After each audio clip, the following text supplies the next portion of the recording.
10वीं कक्षा विद्यार्थियों को मैं पहले स्वागत करता हूँ। आज 10वीं कक्षा की और एक गद्य पाठ को मैं शुरू करता हूँ। यहाँ एक महान व्यक्ति की आत्मकथा की संबंधित विचार है। आप जानते हैं एपीजे अब्दुल कलाम जी हमारे देश के महान व्यक्ति थे। उनकी आत्मकथा की संबंधित एक गद्य पाठ को शुरू करता हूँ। पाठ का नाम है मेरा बचपन।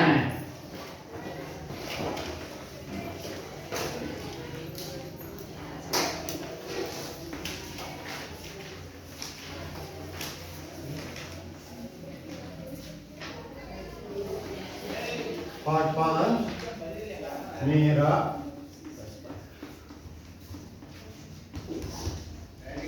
बचपन। इस आत्मकथा को एपीजे अब्दुल कलाम जी ने एपीजे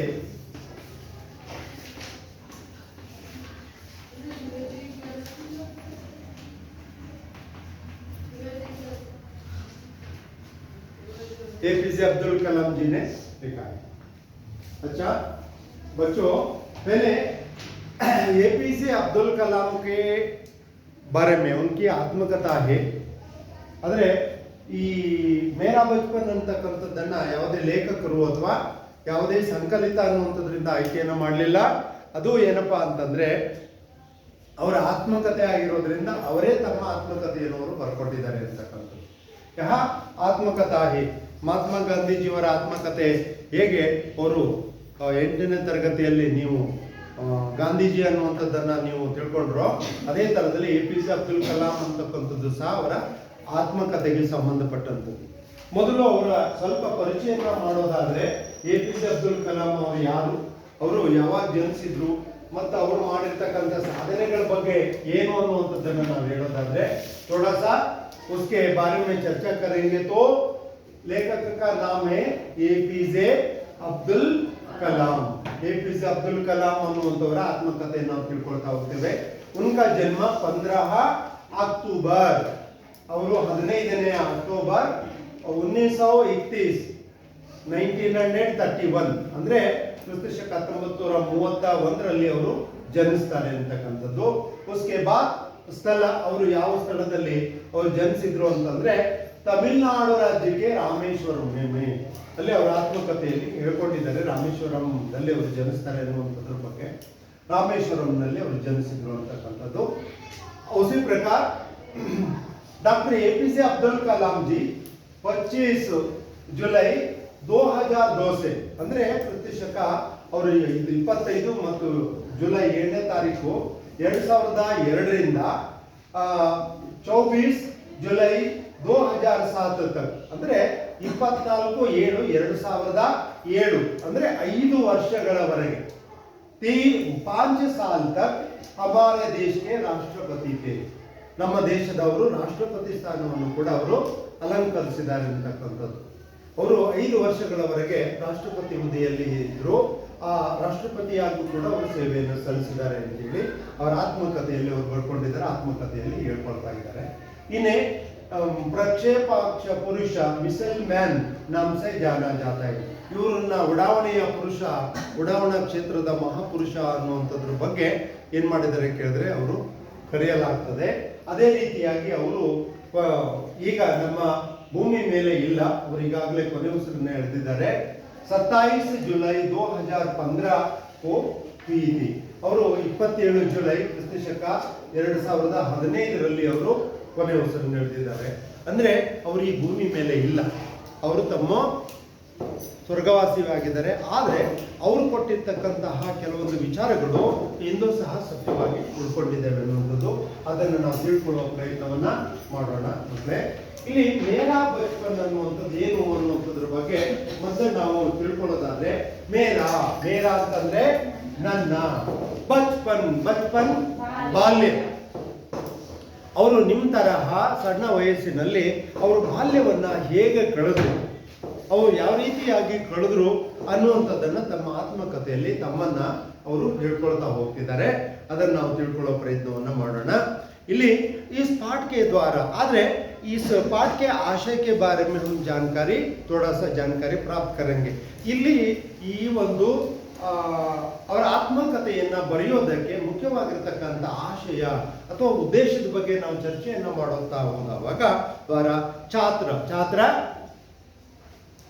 ಛಾತ್ರ पुल्लिंग शब्द है.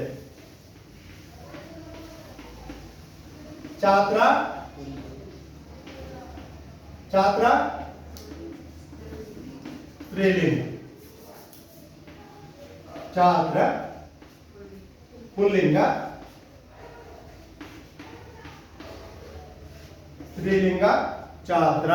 ವಿದ್ಯಾರ್ಥಿ ವಿದ್ಯಾರ್ಥಿನಿ. ಇಲ್ಲಿ ವಿದ್ಯಾರ್ಥಿಗಳು ಏನಪ್ಪಾ ಅಂತಂದ್ರೆ ಛಾತ್ರ ಸಾದ್ಗಿ ಸಾದ್ಗಿ ಸಿಂಪಲ್ ಸರಳ ಅಂದ್ರೆ ಅವರ ಆತ್ಮಕಥೆಯಿಂದ ನಾವು ಸರಳತನವನ್ನ ಕಲ್ಕೊಳ್ತೇವೆ, ಸರಳತೆಯನ್ನ ಕಲ್ಕೊಳ್ತೇವೆ. ಅವರು ತಮ್ಮ ಜೀವನವನ್ನು ತುಂಬಾ ಸರಳವಾಗಿ ಕಳೆದಿದ್ದಾರೆ. ಆ ಒಂದು ವಿಚಾರವನ್ನು ತಿಳ್ಕೊಳ್ತೇವೆ. ಧಾರ್ಮಿಕ ಸಹಿಷ್ಣುತಾ, ಧಾರ್ಮಿಕ ಸಹಿಷ್ಣುತಾ ಹಲವು ಧರ್ಮದವರನ್ನ ಅವರ ಸಹಿಷ್ಣುತಾ ಏಕತಾ ದೃಷ್ಟಿಯಿಂದ ಕಂಡಿದ್ದಾರೆ. ಅಲ್ಲಿ ನಾವು ಅವರ ಆತ್ಮಕಥೆಯಿಂದ ತಿಳ್ಕೊಳ್ತೇವೆ. ಅವರ ಸ್ನೇಹಿತರು ಸಹ ವಿಭಿನ್ನ ಧರ್ಮದ ಏನಪ್ಪಾ ಅಂತಂದ್ರೆ ಧರ್ಮದವರಾಗಿರ್ತಾರೆ. ಅವರನ್ನೆಲ್ಲ ಏನ್ ಮಾಡಿದ್ರು ಕೇಳಿದ್ರೆ ಅವರು ಎಲ್ಲಾ ಧರ್ಮದವನ್ನ ಅವರು ಒಂದೇ ಅನ್ನುವಂತ ಮನೋಭಾವನೆಯನ್ನ ಕಂಡಿದ್ದಾರೆ. ಮಿಲ್ಜುಲ್ ಕರ್ ರಹನ, ಇದು ಬಹಳ ಮುಖ್ಯವಾಗಿರ್ತಕ್ಕಂಥದ್ದು.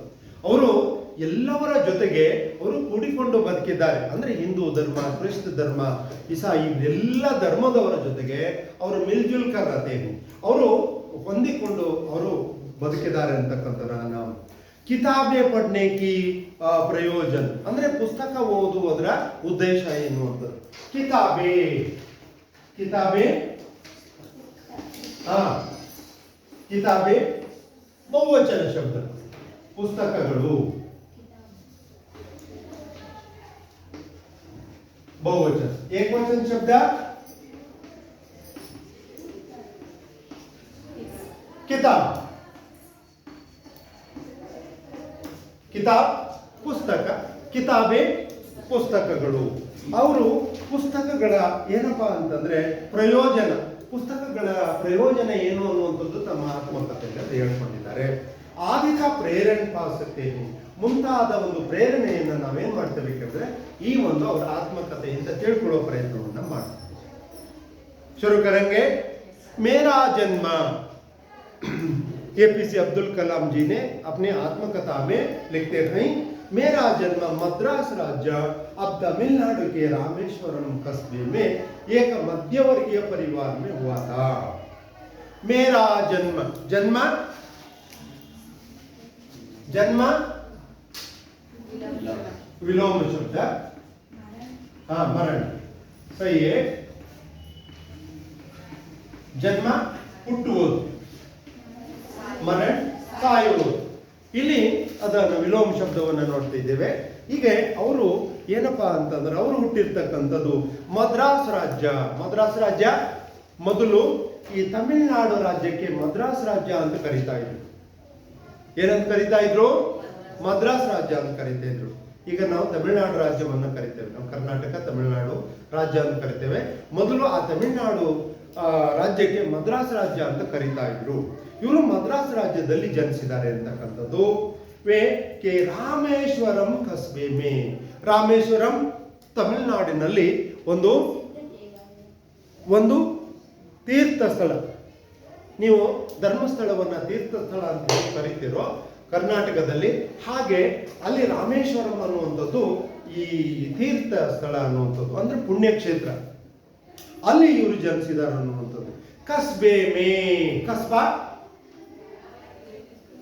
ಕಸ್ಬಾ ಛೋಟಾ ಶಹರ್, ಚಿಕ್ಕದಾದಂತ ಒಂದು ಪಟ್ಟಣದಲ್ಲಿ.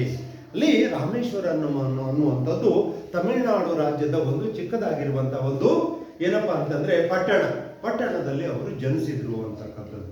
और कहते हैं एक मध्यवर्गीय परिवार में हुआ था. ಮಧ್ಯवर्गीय ಮಿಡ್ಲ್ ಕ್ಲಾಸ್, ಮಧ್ಯಮ ವರ್ಗ ಅಂದ್ರೆ ಶ್ರೀಮಂತರು ಅಲ್ಲ, ಇಲ್ಲಿ ತುಂಬಾ ಬಡವರು ಅಲ್ಲ, ಮಧ್ಯಮ ವರ್ಗದಲ್ಲಿ ಇವರು ಜನಿಸಿದ್ದಾರೆ. ಅಂದ್ರೆ ನಮ್ಮ ತರ ಅವರು ಮಧ್ಯಮ ವರ್ಗದಲ್ಲಿ ಹುಟ್ಟಿರ್ತಕ್ಕಂಥ ಒಬ್ಬ ಮಹಾನ್ ವ್ಯಕ್ತಿ ಅನ್ನುವಂಥದ್ದನ್ನ ನಾವು ಈ ಸಂದರ್ಭದಲ್ಲಿ ತಿಳ್ಕೋಬಹುದು. और आगे कहते हैं मेरे पिता, पिता ತಂದೆ, ಯಾವ ಲಿಂಗ? ಪುಲ್ಲಿಂಗ. ಪಿತಾ ಮಾತಾ,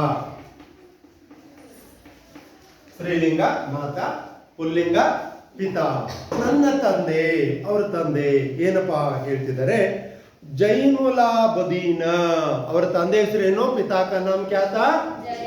ಜೈನುಲಾಬುದ್ದೀನ್. ಜೈನುಲಾಬುದ್ದೀನ್ ಅನ್ನುವಂಥದ್ದು ಅವರ ತಂದೆ ಹೆಸರು. APJ ಅಬ್ದುಲ್ ಕಲಾಂ ಕೆ ಪಿತಾಕ್ಕೆ ನಾಮ್ ಬದಾಯಿ ಅಂತ ಕೇಳ್ತಾರೆ, ನೀವು ಅವರ ತಂದೆ ಹೆಸರನ್ನ ಬರೀಬೇಕಾಗ್ತದೆ. ಜೈನುಲಾಬುದ್ದೀನ್. ಜೈನುಲಾಬುದ್ದೀನ್ ಅನ್ನುವಂಥವರು ಬಹುತ್ ಅಚ್ಚಿ ಔಪಚಾರಿಕ ಶಿಕ್ಷಾ ನಹಿ ಥಿ. ಅವರು ಉತ್ತಮವಾಗಿರ್ತಕ್ಕಂಥ ಶಿಕ್ಷಣವನ್ನ ಪಡೆದಿರಲಿಲ್ಲ, ಮತ್ತೆ ಅತ್ಯುನ್ನತವಾಗಿರ್ತಕ್ಕಂಥ ಶಿಕ್ಷಣವನ್ನು ಕೂಡ ಅವರು ಪಡೆದಿರಲಿಲ್ಲ ಆಗಿತ್ತು. ಜೈನುಲಾಬುದ್ದೀನ್ ಅವರು औपचारिक शिक्षा नहीं हुई थी, ना ही उनके कोई बहुत धनी व्यक्ति थे. ಅವರು ಧನಿ ಅಮೀರ್, ಶ್ರೀಮಂತರು ಅಲ್ಲ. APJ ಅಬ್ದುಲ್ ಕಲಾಂ ಕೆ ಪಿತಾ ಜೈನುಲಾಬುದ್ದೀನ್ ಅಮೀರ್ ನಹಿ ಥೆ. ಒಬ್ಬ ಶ್ರೀಮಂತರು ಅಲ್ಲ, ಅವರು ಒಂದು ಮಧ್ಯಮ ವರ್ಗದಲ್ಲಿ ಹುಟ್ಟಿರ್ತಕ್ಕಂಥ ಒಬ್ಬ ವ್ಯಕ್ತಿ ಆಗಿದ್ರು. APJ ಅಬ್ದುಲ್ ಕಲಾಂ ಕೆ ಪಿತಾ. आगे कहते हैं क्या है? देखिए, इसके बावजूद, ಇಷ್ಟಾದರೂ ಅವರು ಶ್ರೀಮಂತರು ಅಲ್ಲದೆ ಇದ್ರು ಕೂಡ ಬಾವಜೂದ್ ಬುದ್ಧಿಮಾನ್ತೆ. APJ ಅಬ್ದುಲ್ ಕಲಾಂ ಕೆ ಪಿತಾ ಬಹುತ್ ಹಿ ಬುದ್ಧಿಮಾನ್ತೆ, ಇಂಟೆಲಿಜೆಂಟ್, ಬಹಳ ಬುದ್ಧಿವಂತರಾಗಿದ್ದರು. ಅಂದ್ರೆ ಅವರಿಗೆ ಹೇಗೆ ಸಮಾಜದಲ್ಲಿ ಬದುಕಬೇಕು, ಜನರನ್ನ ಒಗ್ಗಟ್ಟನ್ನ ಮಾಡಬೇಕು ಅಂತಕ್ಕಂಥದ್ದೆಲ್ಲ ಅವರು ತಿಳ್ಕೊಂಡಿದ್ರು. ಬಹುತ್ ಬುದ್ಧಿಮಾನ್ತೆ. और आगे कहते उनमें, ಅವರಲ್ಲಿ, ಯಾರಲ್ಲಿ? APJ ಅಬ್ದುಲ್ ಕಲಾಂ ಕೆ पिता जैनुलाबुद्दीन में उदारता की सच्ची भावना थी. उदारता, ಧಾರಾಳುತನ, ಅವರಲ್ಲಿ ಧಾರಾಳುತನ ತುಂಬಾ ಚೆನ್ನಾಗಿದೆ. ಯಾಕಂತಂದ್ರೆ ಅವರು ತುಂಬಾ ಏನ್ ಮಾಡಿದ್ರು ಕೇಳಿದ್ರೆ, ಎಲ್ಲ ಅವರ ಪರಿವಾರದವರನ್ನ ಅಷ್ಟೇ ಅಲ್ಲ, ಎಲ್ಲಾ ಧರ್ಮದವರನ್ನ ಕೂಡ ಅವರು ತಮ್ಮ ಒಂದು ಹತ್ರದಲ್ಲಿ ಕಾಣ್ತಾ ಇದ್ರು. ಹಾಗಾಗಿ ಅವರ ಧಾರಾಳುತನ ಅಂತಕ್ಕಂಥದ್ದು ನಾವು ನೋಡೋದಕ್ಕೆ ಸಾಧ್ಯ ಅಂತೇಳಿ APJ ಅಬ್ದುಲ್ ಕಲಾಂ ಜಿ ಲಿಖ್ತೆ. ಮೇರಿ ಮಾ, ಅವರ ತಾಯಿ APJ ಅಬ್ದುಲ್ ಕಲಾಂ ಕೆ ಮಾ ಆಶಿಯಮ್ಮ. ಆಶಿಯಮ್ಮ ಯಾರು? APJ ಅಬ್ದುಲ್ ಕಲಾಂ ಕೆ ಮಾತಾ. ಆಶಿಯಮ್ಮ ಅನ್ನುವಂಥವರು ಏನಪ್ಪ, ಉನ್ಕಿ ಆದರ್ಶ ಜೀವನ ಸಂಗಿನಿ ಥಿ. ಆದರ್ಶ ಅಂದ್ರೆ ಒಂದು ಮಾಡೆಲ್, ಜೀವನ ಸಂಗಿನಿ, ಪತ್ನಿ ಆಗಿದ್ರು. ಅಂದ್ರೆ ಅಲ್ಲಿ ಎಲ್ಲರಿಗೂ ಕೂಡ ಸತಿಪತಿಗಳು ಹೇಗಿರ್ಬೇಕು ಅನ್ನುವಂಥದ್ದನ್ನ ತೋರಿಸ್ಕೊಟ್ಟಂತ ಒಬ್ಬ ಮಹಾನ್ ವ್ಯಕ್ತಿ ಅಂತ ಆದ್ರೆ APJ ಅಬ್ದುಲ್ ಕಲಾಂ ಅವರ ತಂದೆ ಮತ್ತು ತಾಯಿ ಆದರ್ಶ ದಂಪತಿಗಳಾಗಿದ್ರು. ಎಲ್ಲರಿಗೂ ಸಹ ಅವರು ಮಾದರಿಯಾಗಿದ್ರು. ತುಂಬಾ ಅವ್ರೇನಪ್ಪಾ ಅಂತಂದ್ರೆ ಅವರ ಆಚಾರ ವಿಚಾರಗಳು, ಅವರು ನಡ್ಕೊಳ್ಳುವಂತ ರೀತಿ ಹೇಗಿತ್ತು ಕೇಳಿದ್ರೆ ತುಂಬಾ ಉತ್ತಮವಾಗಿತ್ತು ಅಂತ ಹೇಳ್ತಿದ್ದಾರೆ. ಜೀವನ ಸಂಗಿನಿ ಆಶಿಯಮ್ಮ ಉನ್ಕಿ थी. मेरे माता पिता को हमारे समाज में इस्लाम, मुसलमान समाज में क्या है, आदर्श दंपति के रूप में देखा जाता था. ಇವರನ್ನ ಮುಸಲ್ಮಾನ್ ಸಮಾಜದಲ್ಲಿ APJ ಅಬ್ದುಲ್ ಕಲಾಂ ಅವರು ಮುಸಲ್ಮಾನ್ ಧರ್ಮದವರಾಗಿರೋದ್ರಿಂದ ಅವರು ಅಲ್ಲಿ ಹೇಳ್ತಿದ್ದಾರೆ, ಅವರ ಒಂದು ಧರ್ಮದಲ್ಲಿ, ಇಸ್ಲಾಂ ಧರ್ಮದಲ್ಲಿ, ಮುಸಲ್ಮಾನ್ ಧರ್ಮದಲ್ಲಿ ಅವರನ್ನ ಏನ್ ಹೇಳ್ತಾರೆ, ಆದರ್ಶ ದಂಪತಿಗೆ ರೂಪಮೆ, ಆದರ್ಶ ದಂಪತಿ ಅನ್ನುವಂತ ರೀತಿಯಿಂದ ದೇಖಾಜಾತ ನೋಡ್ತಾ ಇದ್ರು. ಅಂದ್ರೆ ಅವರ ಒಂದು ಅನ್ಯೋನ್ಯತೆ ತುಂಬಾ ಚೆನ್ನಾಗಿತ್ತು. ಹಾಗಾಗಿ ಅವರನ್ನ ಆ ಸಮಾಜದಲ್ಲಿ ಅವರನ್ನ ಆದರ್ಶ ದಂಪತಿ ಅಂತ ಹೇಳಿ ಕಾಣ್ತಾ ಇದ್ರು ಅಂತ ಹೇಳಿ APJ ಅಬ್ದುಲ್ ಕಲಾಂ ಅವರು ತಮ್ಮ ಆತ್ಮಕಥೆಯಲ್ಲಿ ಅವರು ಹೇಳ್ತಾ ಹೋಗ್ತಿದ್ದಾರೆ. ಆಮೇಲೆ ಅವರ ಬಗ್ಗೆ ಅವರು ಹೇಳ್ತಾ ಹೋಗ್ತಿದ್ದಾರೆ, ಮೈ ಕೈ ಬಚ್ಚೋ ಸೆ ಭಿ ಏಕ್ ಥಾ, ಲಂಬೆ ಚೌಡೆ तथा सुंदर माता पिता का छोटी कद काठी के साधारण सा दिखाने वाला बच्चा. हम लोग अपने पुश्तैनी घर में रहते थे. रामेश्वरम की मस्जिद वाली गली में बना यह घर चूना पत्थर तथा ईंट से बना पक्का एक बड़ा था. मेरे पिता आडंबरहीन व्यक्ति थे और कभी अनावश्यक और ऐशो आराम वाली चीजों से दूर रहते थे। घर में ही सभी आवश्यक चीजें समुचित मात्रा में सुलभता से उपलब्ध थी। वास्तव में मैं कहूँगा मेरा बचपन बहुत ही निश्चिंत था और सादगी में बीता, भौतिक एवं भावनात्मक दोनों दृष्टियों से। ಎಪಿಜೆ ಅಬ್ದುಲ್ ಕಲಾಂ ಅವರು ತಮ್ಮ ಆತ್ಮಕಥೆಯನ್ನ ಮುಂದುವರಿಸುತ್ತಾ ಅವರ ಬಗ್ಗೆ ಅವರು ಬರೀತಾ ಹೋಗ್ತಿದ್ದಾರೆ. ಅವರೇನು ಹೇಳ್ತಿದ್ದಾರೆ ನೋಡಿ, ಮೈ ನಾನು ಅಂದ್ರೆ APJ Abdul Kalam G. APJ Abdul Kalam ಅವರು ಮೈ ಕೈ ಬಚ್ಚೋಸೆ, ನಾವು ಕೆಲವು ಮಕ್ಕಳಲ್ಲಿ ಏಕ್ತಾ, ಕೆಲವು ಮಕ್ಕಳಲ್ಲಿ ನಾನೊಬ್ಬವನಾಗಿದ್ದೆ. ಅಂದ್ರೆ ಅವರು ವಿಶೇಷವಾಗಿರ್ತಕ್ಕಂತಹ ವ್ಯಕ್ತಿ ಆಗಿರ್ಲಿಲ್ಲ, ಎಲ್ಲಾ ಮಕ್ಕಳಲ್ಲಿ ಇವರೊಬ್ಬರಾಗಿದ್ರು ಅಂತ ಹೇಳ್ತಿದ್ದಾರೆ. ಆಯ್ತಾ. ಲಂಬೆ ಚೌಡೆ, ನಾನು ಎತ್ತರವಾಗಿದ್ದೆ, ದಪ್ಪವಾಗಿದೆ ಅಂತ ಹೇಳ್ತಿದ್ದಾರೆ. ಸುಂದರ, ಮಾತಾ ಪಿತಾ छोटी कद काटी के साधारण दिखाने वाला बच्चा, सुंदर ಅಂತ ಹೇಳ್ತಿದ್ದಾರೆ.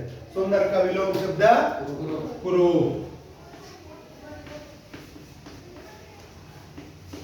ಸುಂದರ का विलोम शब्द कुरु. ಇವರು ಸುಂದರವಾಗಿ ಕಾಣತಕ್ಕಂಥ, ತಂದೆ ತಾಯಿಗೆ ಸಮಾನವಾಗಿರ್ತಕ್ಕಂತಹ ಇವರು ದಿಖಾನೆ ವಾಲೆ ಬಚಾತ, ಒಂದು ಮಗುವಾಗಿದ್ದರು, ಸುಂದರವಾಗಿ ಕಾಣ್ತಾ ಇದ್ರು ಅಂತ ಒಂದು ಮಗು ಇವರಾಗಿದ್ರು ಎಪಿಜೆ ಅಬ್ದುಲ್ ಕಲಾಂ ಜಿ. हम लोग अपने पुश्तैनी घर में रहते थे. पुश्तैनी ಅಲ್ಲೇ ಜಾಯಿಂಟ್ ಫ್ಯಾಮಿಲಿ, ಅವರು ಎಲ್ಲರೂ ಸಹ ಪುಶ್ತೈನಿ ಘರ್ ಅಂದ್ರೆ ಒಂದು ಜಾಯಿಂಟ್ ಫ್ಯಾಮಿಲಿಯಲ್ಲಿ ಇವರು ವಾಸವಾಗಿದ್ದರು. ಅಂದ್ರೆ ಪಿತಾಸೆ, ಪಿತ್ರಾರ್ಜಿತ, ತಂದೆಯಿಂದ ಬಂದಿರತಕ್ಕಂಥ ಒಂದು ಮನೆಯಲ್ಲಿ ಇವರು ವಾಸವಾಗಿದ್ರು ಅಂತ ಹೇಳ್ತಿದ್ದಾರೆ. ಆಮೇಲೆ एपीजे अब्दुल कलाम अपने आत्मकथा को इस तरह से कहते हैं, रामेश्वरम की मस्जिद वाली गली में बना यह चूना पत्थर तथा ईंट से बना हुआ पक्का एक बड़ा मकान था. ಇವರ ಮನೆ ಹೇಗಿತ್ತು ಅಂತ ಹೇಳ್ತಿದ್ದಾರೆ. ರಾಮೇಶ್ವರಂ, ತಮಿಳುನಾಡು ರಾಜ್ಯದಲ್ಲಿ ರಾಮೇಶ್ವರ ಅನ್ನುವಂತ ಒಂದು ಕಸ್ಬೆ ಶಹರ ಇತ್ತಲ್ಲ, ಅಲ್ಲಿ ಮಸ್ಜಿದ್ ವಾಲಿ ಗಲಿ ಮೇ, ಆ ಮಸೀದಿ ಅನ್ನುವಂತ ಒಂದು ಗಲಿ, ಓಣಿಯಿಂದ, ಓಣಿಯಲ್ಲಿ ಬನ, ಅಲ್ಲಿ ತಯಾರಾಗಿರ್ತಕ್ಕಂತಹ ಗರ್ ಮನೆ, ಚೂನಾ ಪತ್ತರೋಸೆ, ಚೂನಾ ಅಂತಂದ್ರೆ ಸುಣ್ಣ, ಸುಣ್ಣ ಮತ್ತು ಕಲ್ಲಿನಿಂದ ತಯಾರಾಗಿರ್ತಕ್ಕಂಥ ಇವ್ರ ಮನೆ ಆಗಿತ್ತು. ಈಂಟ್ ಸೆ ಬನ ಪಕ್ಕ ಅವ್ರ ಪಡಾತ, ಇವರು ಏನಪ್ಪಾ ಅಂತಂದ್ರೆ ಈಂಟ್ ಅಂದ್ರೆ ಇಟ್ಟಿಗೆಯಿಂದ ತಯಾರು ಮಾಡಿರ್ತಕ್ಕಂಥ ದೊಡ್ಡದಾಗಿರುವಂತ ಮನೆ ಎಪಿಜೆ ಅಬ್ದುಲ್ ಕಲಾಂ ಅವರ ಮನೆಯಾಗಿತ್ತು ಅಂತ ಹೇಳ್ತಿದ್ದಾರೆ.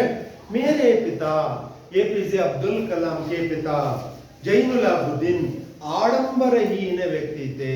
ಅಂದ್ರೆ ತೋರಿಕೆಗೆ ಮಾತ್ರ ಕಾಣಿಸ್ಕೊಳ್ಳುವಂತ ವ್ಯಕ್ತಿ ಆಗಿರ್ಲಿಲ್ಲ. ಎಷ್ಟು ಅವಶ್ಯಕ ವಸ್ತುಗಳು ಬೇಕಾಗಿದ್ವೋ ಅವುಗಳನ್ನ ಮಾತ್ರ ಇವರು ಬಳಕೆಯನ್ನ ಮಾಡ್ತಾ ಇದ್ರು. ಹಾಗಾಗಿ ಆಡಂಬರಹೀನ ವ್ಯಕ್ತಿ थे. सभी अनावश्यक चीजों ऐसो आराम वाली चीजों से दूर रहते थे. दूर, दूर ಅನ್ನುವಂತ ಶಬ್ದ ಬಂದಿದ್ದಲ್ವಾ, दूर का विलोम शब्द पास. ಇವರು ಆ ಅವಶ್ಯಕವಾದಂತ ವಸ್ತುಗಳು ಎಷ್ಟು ಬೇಕಾಗಿತ್ತೋ ಅಷ್ಟೇ ವಸ್ತುಗಳನ್ನು ಅವರು ಬಳಕೆ ಮಾಡ್ತಾ ಇದ್ರು. ಆದ್ರೆ ಅನಾವಶ್ಯಕ ವಸ್ತುಗಳನ್ನ ಇವರು ಬಳಕೆಯನ್ನ ಮಾಡ್ತಾ ಇರಲಿಲ್ಲ. ಅನಾವಶ್ಯಕ ವಸ್ತುಗಳಿಂದ ಇವರು ತಂದೆ ಅಂತಕ್ಕಂಥದ್ದು ದೂರ ಇರ್ತಾ ಇದ್ರು ಅಂತ ಹೇಳ್ತಿದ್ದಾರೆ. ಆಯ್ತಾ. सभी चीजों से दूर रहते थे, पर घर में सभी आवश्यक चीजें समुचित मात्रा में सुलभता से उपलब्ध थी. चीज ಯಾವ ವಚನ? ಬಹುವಚನ. ಏಕವಚನ ಚೀಜ್. ಇಲ್ಲಿ ಅವರ ಮನೆಯಲ್ಲಿ ಅವಶ್ಯಕವಾಗಿರ್ತಕ್ಕಂಥ ವಸ್ತುಗಳು ಸುಲಭವಾಗಿ ಸಿಗ್ತಾ ಇದ್ದಿದ್ದು. ಆದ್ರೆ ಎಷ್ಟು ಅವಶ್ಯಕವಾದಂತ ವಸ್ತುಗಳು ಬೇಕಾಗಿದ್ವೋ ಅಷ್ಟೇ ವಸ್ತುಗಳನ್ನು ಇವರು ಬಳಕೆಯನ್ನು ಮಾಡ್ತಾ ಇದ್ರು. ಆದ್ರೆ ಅದಕ್ಕಿಂತ ಹೆಚ್ಚು ಆಗಿರ್ತಕ್ಕಂಥ ವಸ್ತುಗಳನ್ನ ಅವರು ಬಳಕೆಯನ್ನ ಮಾಡ್ತಾ ಇರಲಿಲ್ಲ.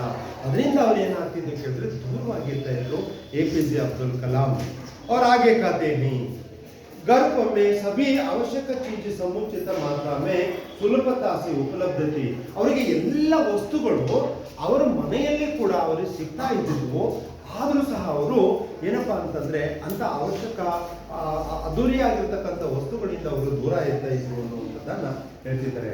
ವಾಸ್ತವೊಮ್ಮೆ ನಾನು ನಿಜವಾಗ್ಲೂ ಹೇಳಬೇಕು ಅಂತಂದ್ರೆ, ಮೈ ಕಹುಂಗ ನಾನು ಹೇಳಬೇಕು ಅಂತಂದ್ರೆ, ಮೇರಾ ಬಚ್ಪನ್ ನನ್ನ ಬಾಲ್ಯ APJ ಅಬ್ದುಲ್ ಕಲಾಂಗೆ बचपन बहुत ही निश्चिंतता से ನಾನು ನಿಶ್ಚಿಂತನಾಗಿ और सादगी में बीता ನಾನು ಸಾದಗಿ ಸರಳತನದಿಂದ ನನ್ನ ಜೀವನವನ್ನು ಕಳೆದೆ ಅಂತ ಹೇಳ್ತಿದ್ದಾರೆ.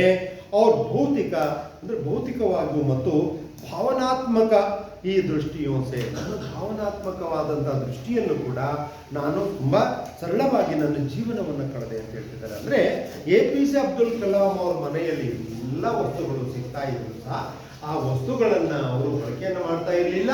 ಅವರಿಗೆ ಎಷ್ಟು ಅವಶ್ಯಕವಾಗಿರ್ತಕ್ಕಂಥ ವಸ್ತುಗಳು ಬೇಕಾಗಿತ್ತು ಅವುಗಳನ್ನ ಮಾತ್ರ ಏನ್ ಮಾಡ್ತಿದ್ರು, ಅವ್ರು ಬಳಕೆಯನ್ನ ಮಾಡ್ತಾ ಇದ್ರು. ಆದ್ರೆ ಎಲ್ಲವೂ ವಸ್ತುಗಳನ್ನು ಅವರು ಬಳಕೆಯನ್ನ ಮಾಡ್ತಾ ಇರಲಿಲ್ಲ. ಹಾಗೆ APJ ಅಬ್ದುಲ್ ಕಲಾಂ ಅವರು ತಮ್ಮ ಜೀವನವನ್ನ ಸರಳತನದಿಂದ ಕಳೆದ್ರು, ಬಹಳ ಸರಳತೆಯಿಂದ ಕಳೆದ್ರು ಅನ್ನುವಂಥದ್ರ ಬಗ್ಗೆ ಅವರು ಹೇಳ್ಕೊಂಡಿದ್ದಾರೆ. ಇಸ್ ತರ ಸೆ APJ ಅಬ್ದುಲ್ ಕಲಾಂ ಕಿ ಜೀವನ ಸಾದಗಿ ಸೆ कैसे बीता ಅಂತ ಕೇಳ್ತಿದ್ದಾರೆ. ಅವ್ರ ಜೀವನವನ್ನು ಹೇಗೆ ಕಳೆದ್ರು ಅಂತ ಹೇಳಿ ಅವಾಗ ನೀವು ಇದನ್ನೆಲ್ಲ ಬರೀಬೇಕಾಗ್ತದೆ. ಹಾಗೆ ಅವರು ಮುಂದೆ ಅವರ ಆತ್ಮಕಥೆಯನ್ನು ಹೇಳ್ಕೊಳ್ತಿದ್ದಾರೆ. ಮೈ ನಾನು ಪ್ರಾಯಃ अपनी माँ के साथ ही रसोई में नीचे बैठकर खाना खाया करता था. वे मेरे सामने केले के पत्ता बिछाती और फिर उस पर चावल एवं सुगंधित स्वादिष्ट सांभर डालती. साथ में घर का बना अचार और नारियल का ताजी चटनी भी होती. ಆಮೇಲೆ ಅವರ ಊಟದ ವ್ಯವಸ್ಥೆ ಹೇಗಿತ್ತು ಅನ್ನೋದ್ರ ಬಗ್ಗೆ ಹೇಳ್ತಿದ್ದಾರೆ. APJ ಅಬ್ದುಲ್ ಕಲಾಂ ಅವರು ಊಟವನ್ನು ಮಾಡುವಂತ ಸಂದರ್ಭದಲ್ಲಿ ಅವರು ಕಳೆದಂತಹ ಸಮಯದ ಬಗ್ಗೆ ಹೇಳೋದಕ್ಕೆ ಮುಂದಾಗ್ತಿದ್ದಾರೆ. ಮೈ ನಾನು APJ ಅಬ್ದುಲ್ ಕಲಾಂ अपने आत्मकथा में इस तरह से लिखते हैं. ಮೈ ನಾನು ಪ್ರಾಯಃ ಯದ್ಯಪಿ ಬಹುಶಃ ನಾನೇನ್ ಮಾಡ್ತಿದ್ದೆ ಕೇಳಿದ್ರೆ, ಅಪ್ನಿ ಮಾಕೆ ಸಾಥ್ ಆಶಿಯಮ್ಮ ಕೆ ಸಾಥ್ ನನ್ನ ತಾಯಿಯ ಜೊತೆಗೆ ನಾನೇನ್ ಮಾಡ್ತಿದ್ದೆ ಕೇಳಿದ್ರೆ, ಸಾಥ್ ರಸೋಯಿ ಮೇ ರಸೋಯಿ ಅಡಿಗೆ ಮನೆಯಲ್ಲಿ ಮೇ ನೀಚೆ ಬೈಟ್ಕರ್ ನೀಚೆ ಕೆಳಗೆ ನೀಚೆ ಕಾ ವಿಲೋಮ ಶಬ್ದ ಊಪರ್. ನಾನು ಏನ್ ಮಾಡ್ತಿದ್ದೆ ಕೇಳಿದ್ರೆ, ನನ್ನ ತಾಯಿಯ ಜೊತೆಗೆ ನಾನು ಕೆಳಗಡೆ ಕೂತ್ಕೊಂಡು ಊಟವನ್ನ ಮಾಡ್ತಾ ಇದ್ದೆ. ನೀವೆಲ್ಲ ಎಲ್ಲಿ ಊಟ ಮಾಡ್ತಿದ್ರಾ? ಡೈನಿಂಗ್ ಟೇಬಲ್ ಮೇಲೆ ಅಲ್ವಾ? ನೋಡಿ, ಅಂತ ಒಬ್ಬ ಮಹಾತ್ಮರು ತಮ್ಮ ಊಟವನ್ನ ಮಾಡ್ತಕ್ಕಂಥ ರೀತಿಯನ್ನ ಹೇಳ್ತಿದ್ದಾರೆ. ಅವರು ಕೆಳಗಡೆ ಕೂತ್ಕೊಂಡು ತಾಯಿಯ ಜೊತೆಗೆ ಊಟವನ್ನ ಮಾಡ್ತಾ ಇದ್ರಂತೆ. ಮಾಕೆ ಸದಸ್ಯರು ನೀಚೆ ಬೈಟ್ಕರ್ ಖಾನಾ ಕಾಯ ಕರ್ತಾತ. ಅವರು ಖಾನಾ ಊಟವನ್ನ ಮಾಡ್ತಾ ಇದ್ರು APJ ಅಬ್ದುಲ್ ಕಲಾಂ ಅವರು.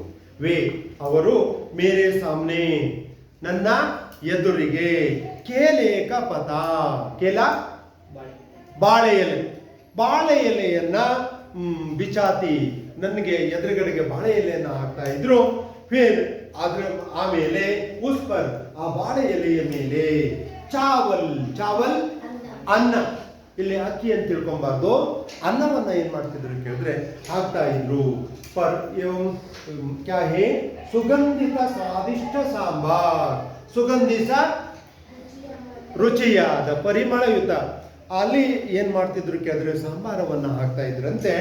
ಸಾತ್ಮೆ ಜೊತೆಗೆ ಅಲ್ಲಿ ಊಟದ ಜೊತೆಗೆ ಇವ್ರಿಗೆ ಏನನ್ನ ಕೊಡ್ತಿದ್ರು ಅಂತಂದ್ರೆ ಗರ್ಮೆ ಬನ ಮನೆಯಲ್ಲೇ ತಯಾರು ಮಾಡಿದ ಅಚಾರ ಉಪ್ಪಿನಕಾಯಿಯನ್ನು ಏನ್ ಮಾಡ್ತಿದ್ರು ಕೇಳಿದ್ರೆ ಇವ್ರಿಗೆ ಹಾಕ್ತಾ ಇದ್ರು. ನಾರಿಯಲ್ ಕಿ ತಾಜಿ ಚಟ್ನಿ, ನಾರಿಯಲ್ ತೆಂಗಿನಕಾಯಿಯ ತಾಜಿ ಫ್ರೆಶ್ ಆಗಿರ್ತಕ್ಕಂಥ ಚಟ್ನಿಯನ್ನ ಅವರು ಅದಕ್ಕೆ ಹಾಕ್ತಾ ಇದ್ರು. ಹೀಗೆ APJ ಅಬ್ದುಲ್ ಕಲಾಂ ಅವರು ಊಟ ಮಾಡ್ತಕ್ಕಂಥ ರೀತಿಯ ಬಗ್ಗೆ ಅವರು ಹೇಳ್ತಾ ಹೋಗ್ತಿದ್ದಾರೆ. APJ ಅಬ್ದುಲ್ ಕಲಾಂ ಅವರು ಮತ್ತೆ ರಾಮೇಶ್ವರಂನಲ್ಲಿ ಮುಂದುವರಿಸ್ತಾ ಹೋಗ್ತಿದ್ದಾರೆ. ಅವ್ರು ಏನ್ ಹೇಳ್ತಿದ್ದಾರೆ ಅಂತಂದ್ರೆ, ರಾಮೇಶ್ವರಂನಲ್ಲಿ ತೀರ್ಥಸ್ಥಾನದಲ್ಲಿ, ನೀವು ಉದಾಹರಣೆಗೆ ಕರ್ನಾಟಕದಲ್ಲಿ ತೀರ್ಥಸ್ಥಾನ ಅಂತಂದ್ರೆ ಶ್ರೀ ಮಂಜುನಾಥ ಸ್ವಾಮಿ ದೇವಸ್ಥಾನವನ್ನ ನಾವು ತೀರ್ಥಸ್ಥಾನ ಅಂತ ಕರಿತೇವಲ್ವಾ, ಅದೇ ರೀತಿಯಾಗಿ ತಮಿಳುನಾಡಿನಲ್ಲಿ ರಾಮೇಶ್ವರಂನಲ್ಲಿ ಯಾವುದು ತೀರ್ಥಸ್ಥಳ ಆಗಿತ್ತು ಅನ್ನೋದ್ರ ಬಗ್ಗೆ ಹೇಳ್ತಿದ್ದಾರೆ.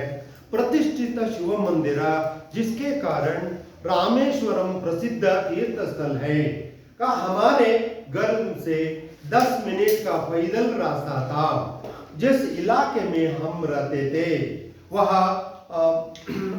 वह मुसलमान बहुल था, लेकिन वहां कुछ हिंदू परिवार भी थे जो अपने मुसलमान पड़ोसियों के साथ मिलजुल कर रहते थे। हमारे इलाके में एक बहुत ही पुरानी मस्जिद थी जहां शाम को नमाज के लिए मेरे पिताजी के साथ मैं ले जाते थे। एपीजे अब्दुल कलाಂ ಅವರು ತಮ್ಮ ಈ ತೀರ್ಥ ಸ್ಥಾನದ ಬಗ್ಗೆ ಹೇಳ್ತಿದ್ದಾರೆ. ಏನಪ್ಪಾ ಅಂತಂದ್ರೆ ಪ್ರತಿಷ್ಠಿತ ಶಿವ ಮಂದಿರ, ಅಲ್ಲಿ ಇರ್ತಕ್ಕಂಥ ಮಂದಿರ ಯಾವುದು? ಶಿವ ಮಂದಿರ. ರಾಮೇಶ್ವರಂದಲ್ಲಿ ತೀರ್ಥ ಸ್ಥಾನಕ್ಕೆ ಪ್ರಸಿದ್ಧವಾಗಿರತಕ್ಕಂಥ ದೇವರು ಯಾವುದು ಅಂತಂದ್ರೆ ಶಿವನ ಪ್ರತಿಮೆ ಇತ್ತು. ಅಲ್ಲಿ ಜಿಸ್ಕೆ ಕಾರಣ ರಾಮೇಶ್ವರಂ ಪ್ರಸಿದ್ಧ ತೀರ್ಥ ಸ್ಥಳ, ಅದಕ್ಕಾಗಿ ಅದು ತೀರ್ಥ ಸ್ಥಾನವಾಗಿತ್ತು, ಪವಿತ್ರವಾಗಿರ್ತಕ್ಕಂಥ ಸ್ಥಾನ ಅಲ್ಲಿ ರಾಮೇಶ್ವರಂ ಆಗಿತ್ತು ಅಂತ ಹೇಳ್ತಿದ್ದಾರೆ. ಹಮಾರೆ ಘರ್ ಸೆ, ನಮ್ಮ ಮನೆಯಿಂದ, ಎಪಿಜೆ ಅಬ್ದುಲ್ ಕಲಾಂಗೆ ಘರ್ ಸೆ ಮನೆಯಿಂದ 10 ಮಿನಿಟ್ का पैदल रास्ता था. रास्ता ಯಾವ ವಚನ? रास्ता ಏಕವಚನ, रास्ते ಬಹುವಚನ. ಶಿವ ಮಂದಿರಕ್ಕೆ ಇರತಕ್ಕಂತ ಅಂತರದ ಬಗ್ಗೆ ಹೇಳ್ತಿದ್ದಾರೆ. ನಮ್ಮ ಮನೆಯಿಂದ ಶಿವ ಮಂದಿರಕ್ಕೆ ಹೋಗ್ತಕ್ಕಂಥದ್ದು ಕೇವಲ 10 ನಿಮಿಷ, ಅಷ್ಟು ಹತ್ತಿರವಾಗಿರ್ತಕ್ಕಂತಹ ಆ ಒಂದು ಶಿವ ಮಂದಿರ ಆಗಿತ್ತು ಅಂತ ಹೇಳ್ತಿದ್ದಾರೆ. तीर्थ स्थल का है, हमारे घर में 10 मिनट के पैदल की रास्ता था. ಕೇವಲ 10 ನಿಮಿಷ ಮಾತ್ರ ಆ ಒಂದು ದೇವಸ್ಥಾನಕ್ಕೆ ಹೋಗ್ತಕ್ಕಂಥ ಅಂತರ ಆಗಿತ್ತು ಅಂತ ಹೇಳ್ತಿದ್ದಾರೆ. ಜಿಸ್ ಇಲಾಖೆ ಮೇ, ಈ ಒಂದು ವಟಾರ, ಆ ಒಂದು ಏರಿಯಾದಲ್ಲಿ ಏನ್ ಮಾಡಪ್ಪ ಅಂತಂದ್ರೆ, ಯಾವ ಏರಿಯಾದಲ್ಲಿ? ಶಿವ ಮಂದಿರಕ್ಕೆ ಇಲಾಖೆ ಮೇ, ಆ ಒಂದು ವಟಾರದಲ್ಲಿ ಅಲ್ಲಿ ಯಾವ ಸಮಾಜದವರು ಇದ್ರು ಅಂತ ಹೇಳ್ತಿದ್ದಾರೆ. ಇಲಾಖೆ ಮೇ ಹಮ್ ರಹತೆ थे, ಇಲಾಖೆ ಮೇ ಹಮ್ ರಹತೆ थे, ನಾವು ಇದ್ದೆವು ಅಂದ್ರೆ ಮುಸಲ್ಮಾನ್ ಧರ್ಮದವರು ಆ ಹಿಂದೂ ಪವಿತ್ರವಾಗಿರ್ತಕ್ಕಂಥ ಸ್ಥಳ ಶಿವ ಮಂದಿರದ ಅಕ್ಕಪಕ್ಕದಲ್ಲಿ ಮುಸಲ್ಮಾನ್ ಧರ್ಮದವರು ಹೆಚ್ಚಾಗಿ ಅಲ್ಲಿ ಇದ್ರು. ವೇ ಮುಸಲ್ಮಾನ್ ಬಹುತತ, ಅಲ್ಲಿ ಮುಸಲ್ಮಾನ್ ಧರ್ಮದವರು ಹೆಚ್ಚಿಗೆ ಇದ್ರು. ಅಂದ್ರೆ ಇಲ್ಲಿ ನಾವು ಐಕ್ಯತೆಯನ್ನ ಕಾಣ್ತಿದ್ದೀವಿ, ಹಿಂದೂ ಮತ್ತು ಮುಸಲ್ಮಾನ್ ಧರ್ಮದವರ ಐಕ್ಯತೆಯನ್ನು ಕಾಣ್ತಿದ್ದೇವೆ. ಅಂದ್ರೆ ಇಲ್ಲಿ ಎಲ್ಲಾ ಧಾರ್ಮಿಕ ಸಹಿಷ್ಣುತಾ ಧರ್ಮಗಳಲ್ಲಿ ಏನಪ್ಪಾ ಅಂತಂದ್ರೆ ಸಹಕಾರ ಮನೋಭಾವನೆಯನ್ನ ಅವರ ಆತ್ಮಕತೆಯಿಂದ ನಾವು ಏನ್ ಮಾಡ್ತಿದ್ದೇವೆ ಕೇಳಿದ್ರೆ ತಿಳ್ಕೊಳ್ಳುವ ಪ್ರಯತ್ನವನ್ನ ಮಾಡ್ತಾ ಇದ್ದೇವೆ. और आगे कहते हैं वह बहु मुसलमान था लेकिन वहां कुछ हिंदू परिवार भी थे. एपीजे अब्दुल कलाम ಅವರೇ उनके आत्मकथा में बताते हैं, ಅಲ್ಲಿ ಕೇವಲ ಮುಸಲ್ಮಾನರು ಮಾತ್ರ ಇರಲಿಲ್ಲ, ಹಿಂದೂ ಪರಿವಾರದವರು ಸಹ ಜೊತೆಗಿದ್ರು. ಅಂದ್ರೆ ಹಿಂದೂ ಮುಸಲ್ಮಾನ್ ದೋನೋ ಮಿಲ್ಜುಲ್ ಕರ್ रहते थे. ಅವರು ಹಿಂದೂ ಮತ್ತು ಮುಸಲ್ಮಾನ್ ಧರ್ಮದವರು, ಎರಡೂ ಧರ್ಮದವರು ಒಟ್ಟಿಗೆ ಅನ್ಯೋನ್ಯವಾಗಿ ಅವರು ಬದುಕ್ತಾ ಇದ್ರು. एपीजे अब्दुल कलाम और आत्मकथा में बताते हैं. आगे कहते हैं क्या है, देखिए, हाँ, मिलजुल कर रहते थे. हमारे इलाके में एक बहुत ही पुरानी मस्जिद थी. आದ್ರೆ ಅಲ್ಲಿ ಎಲ್ಲಿ ಶಿವ ಮಂದಿರ ಎಲ್ಲಿತ್ತಲ್ವಾ ಪವಿತ್ರವಾಗಿರ್ತಕ್ಕಂಥ ಸ್ಥಳ, ಅಲ್ಲಿ ಪುರಾಣ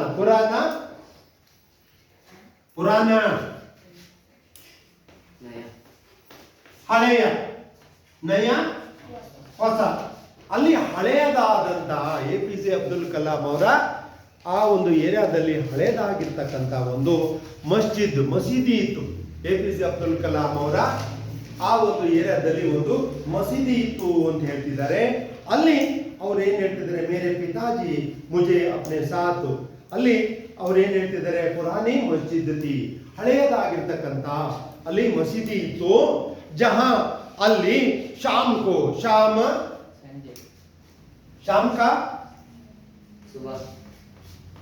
का विलोम शब्द सुबह,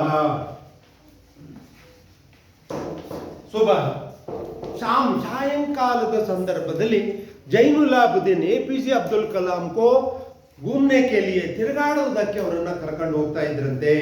ಪಿತಾಜಿ ಮುಜೆ ಅಪ್ನೆ ಸಾಥ್ ಲೇ ಜಾತೆ थे, ನನ್ನ ಜೊತೆಗೆ ಎಪಿಜೆ ಅಬ್ದುಲ್ ಕಲಾಂ ಅವರನ್ನ ಜೈನುಲಾಬುದ್ದೀನ್ ಅನ್ನುವರು ಅವರನ್ನ ಕರ್ಕೊಂಡು ಹೋಗ್ತಾ ಇದ್ರು ಅಂತ ಅಲ್ಲಿ ಹೇಳ್ತಿದ್ದಾರೆ. इस तरह से एपीजे अब्दुल कलाम ने अपने आत्मकथा में यह विचार को बताया गया है. अच्छा बच्चों, आज एपीजे अब्दुल कलाम के आत्मकथा की संबंधित विचार के बारे में हम चर्चा किए गए हैं. इस आत्मकथा की संबंधित हर एक और थोड़ा 2-3 प्रश्न मैं बताना चाहता हूँ, पूछता हूँ, उत्तर दे दीजिए. ನಾನು ಕೆಲವು ಪ್ರಶ್ನೆಗಳನ್ನ ಕೇಳ್ತೀನಿ, ನೀವು ಎಲ್ಲಿವರೆಗೆ ತಿಳ್ಕೊಂಡ್ರಿ ಅನ್ನುವಂಥದ್ರ ಬಗ್ಗೆ. ಹಾಗಾಗಿ ಆ ಪ್ರಶ್ನೆಗಳಿಗೆ ಉತ್ತರ ಕೊಡುವ ವ್ಯವಸ್ಥೆಯನ್ನ ನೀವು ಮಾಡಿ. पहला प्रश्न है, देखिए,